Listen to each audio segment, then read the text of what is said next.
Hello दोस्तों, मैं Deepak Tripathi Saraswati group of colleges के इस डिजिटल प्लेटफॉर्म पर आपका पुनः एक बार स्वागत है। दोस्तों, हम लोग डीएलएड चतुर्थ सेमेस्टर के अंतर्गत राष्ट्रीय आंदोलन के बारे में पढ़े थे, जिसमें हमने पढ़ा था सबसे महत्वपूर्ण आंदोलन असहयोग आंदोलन और किस प्रकार असहयोग आंदोलन और खिलाफत आंदोलन आगे मिलकर के गांधी जी के नेतृत्व में भारत में एक नए आंदोलन की रणनीति रचते। लेकिन एक ऐसा कांड होता है, एक ऐसी घटना होती है जिसके कारण जो असहयोग आंदोलन जिसमें संपूर्ण भारतीय पूरे तन मन धन से लगे हुए थे, गांधी जी ने अचानक उस असहयोग आंदोलन को बंद कर दिया। वो कौन सी घटनाक्रम थी?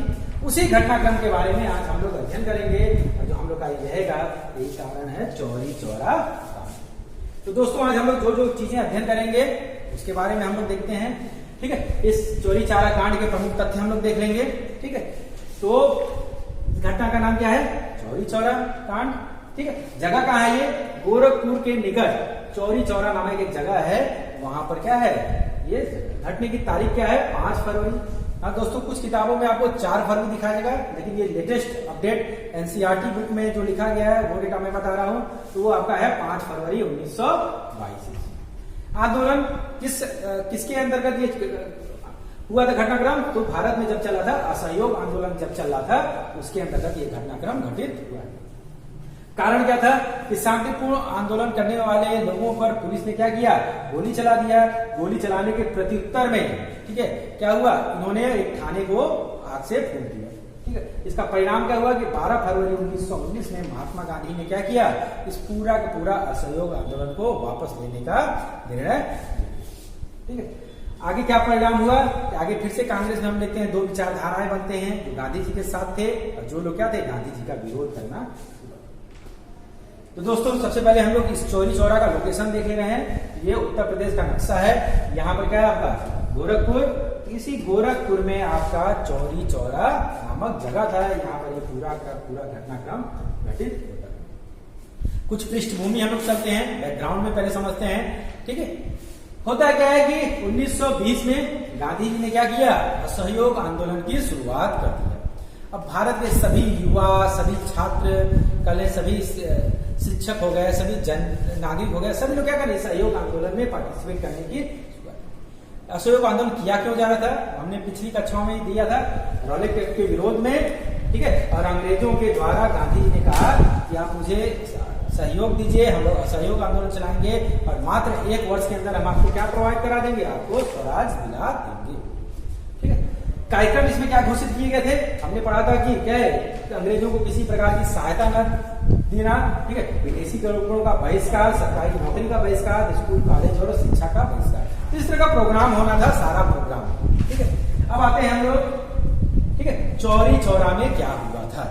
ठीक, उस दिन चौरी चौरा में कौन सी घटनाएं घटित हुई थी? अब थोड़ा हम पृष्ठभूमि में चलते हैं, इस चौरी चौरा को समझते हैं। चौरी चौरा एक्चुअल में 2 गांव थे। ठीक है, एक गांव का नाम चौरी था, एक का नाम चौरा था। यहाँ पर एक 1885 में रेलवे स्टेशन बनता है, जिसके कारण यहाँ पर छोटा सा मार्केट भी लगने लगता है। यहाँ पर 2 प्रमुख मार्केट लगते थे। कौन कौन सा मार्केट लगते थे? एक मार्केट का नाम था मुंडेरा और एक मार्केट का नाम था भोपाल या भोपा, कह सकते हैं भोपा मार्केट लगता था। ठीक है, अब मार्केट चूंकि चल रहा है, मार्केट कब लगता था? मंगलवार शुक्रवार को मार्केट लगते थे, लेकिन शनिवार को मुंडेरा में स्पेशल मार्केट लगता था, जहां पर दूर दूर से लोग आते थे। चौरी चौरा का अगर लोकेशन देखें तो यहाँ पर कलवार जाति के लोग लगभग 11% है। और पुराने समय में कलवार जाति के लोग क्या करते थे? शराब बनाने और बेचने का कार्य करते थे। इस चौरी चौरा में शराब की ज्यादा बिक्री होती थी इस मुंडेरा मार्केट में। अब घटना के 10-12 दिन पहले 5 फरवरी 1922 से 10-12 दिन पहले मुंडेरा गांव में कुछ लोग पहुंचते हैं और क्या करते हैं? सामान महंगा क्यों बेचा जा रहा है इसका विरोध करते हैं। मुंडेरा बाजार और ये भोपा गांव में जो बाजार लगता था, उस पर 2 जमींदार लोग थे। आसपास के जो जमींदार लोग थे वो लोग दुकानदारों से टैक्स लेते थे। आप व्यापार कर रहे हो तो इसके बदले टैक्स दो। और इन व्यापारियों टैक्स लेने में, वसूली में सहायता कौन करते थे? पुलिस वाले। ठीक है, तो जब ये विरोध प्रदर्शन होता है तो फिर और लोग धमकी देके जाते हैं, ये लोग कांग्रेस वॉलंटियर जो जाते हैं कि हम लोग आंदोलन करेंगे, आप महंगा सामान मत दीजिए, शराब मत बेचिए और हम लोग फिर से आएंगे और क्या करेंगे? इसका विरोध करेंगे। तो 2 फरवरी को ये दोबारा आते हैं। ठीक है। 2 फरवरी को जब ये दोबारा आते हैं तब जो जमींदार लोग थे वो पुलिस से शिकायत कर देते हैं, पुलिस वहां पहुंच जाती है और इनके कुछ नेताओं को क्या करती है, गिरफ्तार करती है, आंदोलनकारियों को कुछ लोग को गिरफ्तार करती है।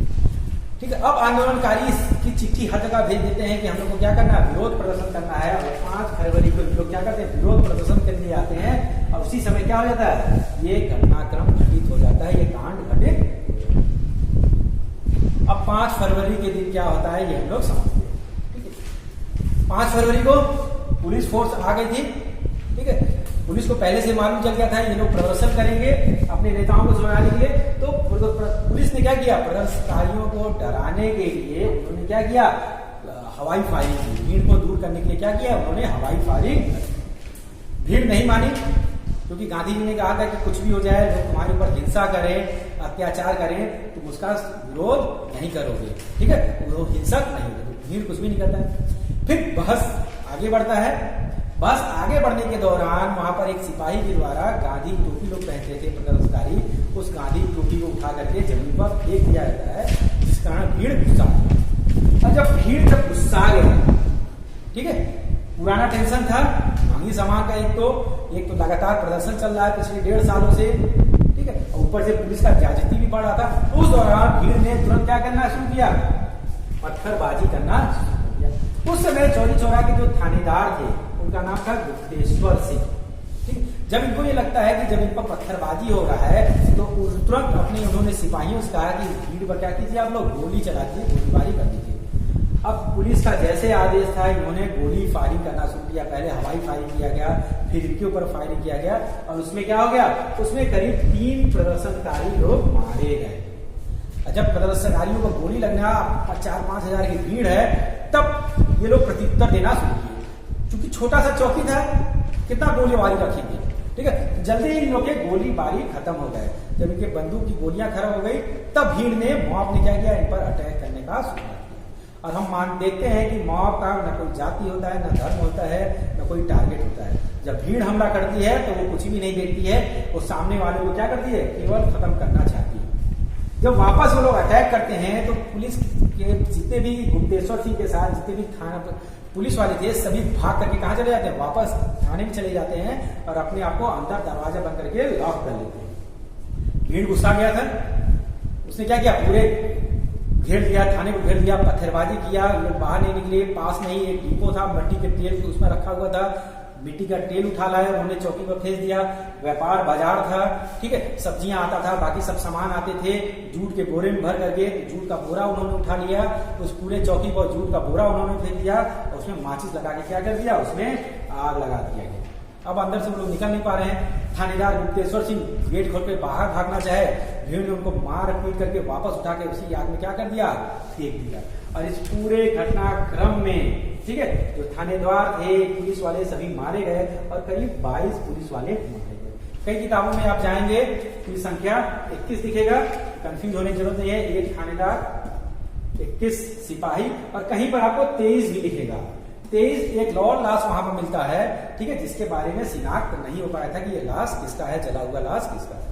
तो 22 और 23 में आप लोग कंफ्यूज मत होइएगा। अब ये इस बात का हंगामा अगले दिन न्यूज़पेपर में छपना शुरू हो गया।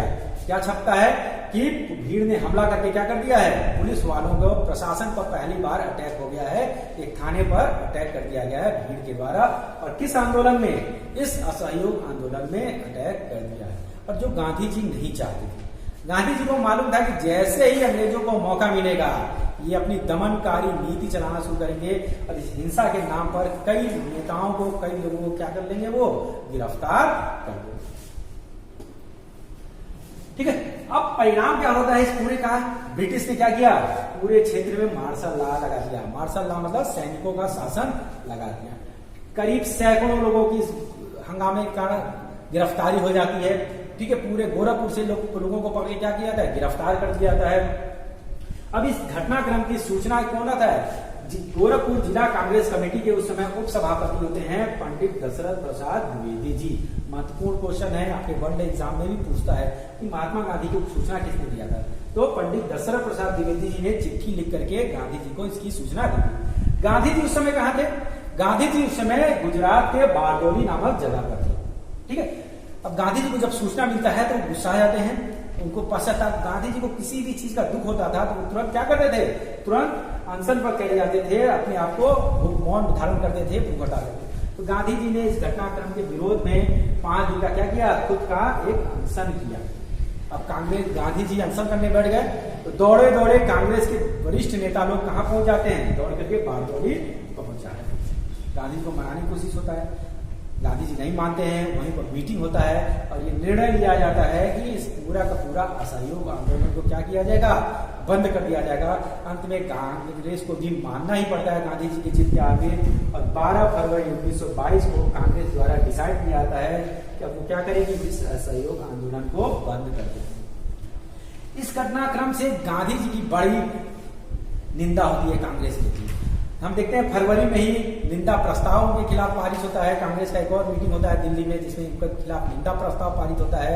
कांग्रेस में गुट बनने लगते हैं, लोग गांधी जी का विरोध करने लगते हैं। सुभाष चंद्र बोस हो गए और कई ऐसे नेता लोग थे जो लोग खुल करके गांधी जी का विरोध किया। गांधी जी फिर अकेले पड़ने लगते हैं और अंग्रेजों को मौका मिलता है और 6 मार्च 1922 को गांधी जी को गिरफ्तार करके 6 साल के लिए कहाँ भेज दिया जाता है, फिर से उठा करके जेल में बंद कर दिया जाता है। अब इस घटनाक्रम पे आ रहे हैं। घटनाक्रम के बाद मुकदमा चलता है, जितने भी लोग चौरी चौरा के जो लोग थे और आसपास के लोगों ने जिन्होंने चौकी जलाई थी, तो उसमें करीब 228 लोगों को गिरफ्तार किया गया और उन पर उन 22 पुलिस वालों का मुकदमा चलता है। ठीक है, मुकदमे के दौरान 6 लोग कस्टडी में ही मर गए। ठीक है, और अंत में जो न्यायाधीश रहते हैं उनका नाम रहता है एच.ई. ओम्स। एच.ई. ओम्स ने 172 लोगों को, अब सोचिए 1-2 लोगों को नहीं, टोटल 172 लोगों को फांसी की सजा सुना दी। अब तो पूरे देश में हंगामा माहौल हो गया है। एक साथ पहली बार किसी भी जगह क्षेत्र में 172 लोगों को फांसी की सजा दी गई। अब पूरे देश में इसका विरोध शुरू हो जाता है। कई लोग इसके इनके समर्थन में आने शुरू होते हैं, जो कांग्रेस वॉलेंटियर थे, इनको न दिया जाए। ठीक है, तो कई इतिहासकार जैसे M.N. राय ने इसको क्या किया, इन्होंने इसको संज्ञाती लीगल मर्डर कि आपने बिना इंक्वायरी किए 172 लोगों को क्या किया कि अरे फांसी देना तो 4 लोग 5 लोग को दीजिए, आप 172 लोगों को क्या कर सकते हैं, फांसी नहीं दे सकते हैं। और उन्होंने पूरे कामगारों को, भारत के कामगारों को क्या कहा, इस घटना के क्रम के विरोध में आप लोग क्या कीजिए, हड़ताल। आगे क्या होता है, ठीक है।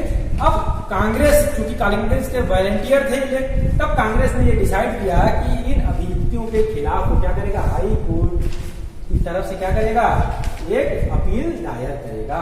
और इनकी पैरवी कौन करेगा, उस समय बहुत बड़े नेता थे कांग्रेस के, मदन मोहन मालवीय जी। मालवीय जी ने, ठीक है, इसकी पैरवी करने का निश्चय किया। ठीक है, अब पैरवी शुरुआत होता है इसके कोर्ट में मुख्य न्यायाधीश सर ग्रेमुंड पियर्स और न्यायमूर्ति पीगट की सुनवाई होने लगा। मालवीय जी के अथक प्रयासों से, कांग्रेस के अथक प्रयासों से 30 फरवरी 1923 को निर्णय लेता है और उसमें 172 से घट करके कितने लोग को दिया था मृत्युदंड, 19 लोगों को मृत्युदंड दिया गया। 16 लोग को अंडमान निकोबार में काला पानी दे दिया गया और 38 लोगों को क्या किया गया, रिहा किया गया। बाकी लोग को छोटे मोटे उनको 4-5 वर्ष की सजा दी गई। तो इस प्रकार मालवीय जी और गांधी जी के सहयोग से 172 लोगों को फांसी न देकर के केवल 19 लोगों को फांसी की सजा। अब अंग्रेजों ने क्या किया, अंग्रेजों ने क्या किया कि जितने भी उनकी चौकी में सिपाही मारे गए थे, 22 सिपाही जो मारे गए थे, उनकी याद में भारतीयों को ये दिखाने के लिए कि देखिए आप लोग जिन सैनिकों को आप जला दिए हैं हिंसा करके, हम उनको क्या करते हैं, शहीद का दर्जा देते हैं। और 1923 ईस्वी में ब्रिटिश सरकार ने क्या किया, चौकी में मारे गए पुलिस वालों की याद में एक स्मारक बनाया और उसका नाम दिया शहीद स्मारक। उसका नाम क्या दिया उन्होंने, शहीद स्मारक। अब इस अंतर कैसे करेंगे, क्योंकि भारतीयों ने भी क्या किया था, आगे चल करके भारत सरकार ने भी, आप जाएंगे चौरी चौरा में तो एक और स्मारक है, वहां पर 2 स्मारक देखेंगे। तो अंग्रेजों ने अपने इस स्मारक में क्या किया, जय हिंद करके लिखाया है। ठीक है, ये जय हिंद जिस स्मारक पर लिखा गया है, मतलब वो किसका है, वो ब्रिटिश सैनिकों का है। ठीक है, अब उस पर क्या किया, जगदम्बा प्रसाद मिश्रा जी हैं, उन्होंने 1916 में प्रथम विश्व युद्ध संग्राम, जब युद्ध चल रहा था, प्रथम विश्व युद्ध, उसमें भारतीय सैनिकों के लिए उन्होंने एक कविता लिखी थी, बड़ा प्रसिद्ध कविता था कि शहीदों की चिताओं पर लगेंगे हर बरस मेले। ठीक है, तो ये स्टेटमेंट, ये कविता की पंक्ति भी उस पर लिखवा दी गई, जो किसके द्वारा लिखी गई थी, जगन्नाथ प्रसाद मिश्र के द्वारा 1916 में लिखाई गई थी। तो उन अंग्रेजों को शहीद का दर्जा इस प्रकार दिया। बाद में चल करके भारत सरकार ने भी, जब स्वतंत्रता हमको प्राप्त हो जाती है, तो उन व्यक्तियों के याद में, ठीक है, जिसमें जैसे इसमें जो प्रसिद्ध, जो जिनके नेतृत्व में सारा आंदोलन चला था, उनका नाम क्या था? उनका नाम था आपका भगवान अहिर, ठीक है। आज भी जाएंगे वहां पर। तो भगवान अहिर के स्मारक में उन्होंने क्या बनाया? एक स्मारक बनाया। अब देखते हैं, ये जो है ये क्या है? ब्रिटिश सरकार के द्वारा बनाया गया है। यहाँ पर हम देख सकते हैं क्या लिखा है? जय हिंद लिखा हुआ है, और यहाँ पर उनके नाम लिखे हुए हैं, ठीक है, और यहाँ पर उनका डिटेल लिखा हुआ है, सही कविता लिखा। भारत सरकार द्वारा जो बनाए गए हैं ये है, ठीक है। तो भगवान अहिर की जो नेतृत्व करता था उसकी याद में स्मारक बनाया गया। तो इस प्रकार हम देखते हैं कि 1800 जो शुरुआत हमारा होता है असहयोग आंदोलन, जो 1920 के करीब शुरुआत होता है गांधी जी के द्वारा, इस चौरा घटना ने पूरे के पूरे आंदोलन को बैकफुट पर ला दिया। महात्मा गांधी ने पूरा आंदोलन बंद करवा दिया और इसके विरोध स्वरूप, और उन्होंने क्या किया? मौन व्रत भी रखा था, ठीक है। इसके कुछ महत्वपूर्ण क्वेश्चन हम देखते हैं। महत्वपूर्ण क्वेश्चन कौन कौन से हैं? चौरी चौरा कहाँ स्थित है, ठीक है। चौरी चौरा कांड कब हुआ? चौरी चौरा कांड में कितने सिपाही मारे गए थे? और चौरी चौरा कांड में से कौन सा आंदोलन समाप्त हो गया? अब इसके आगे हम अध्ययन करेंगे अगले क्लास में, जहां पर हम लोग देखते हैं कि गांधी जी फिर से क्या करते हैं?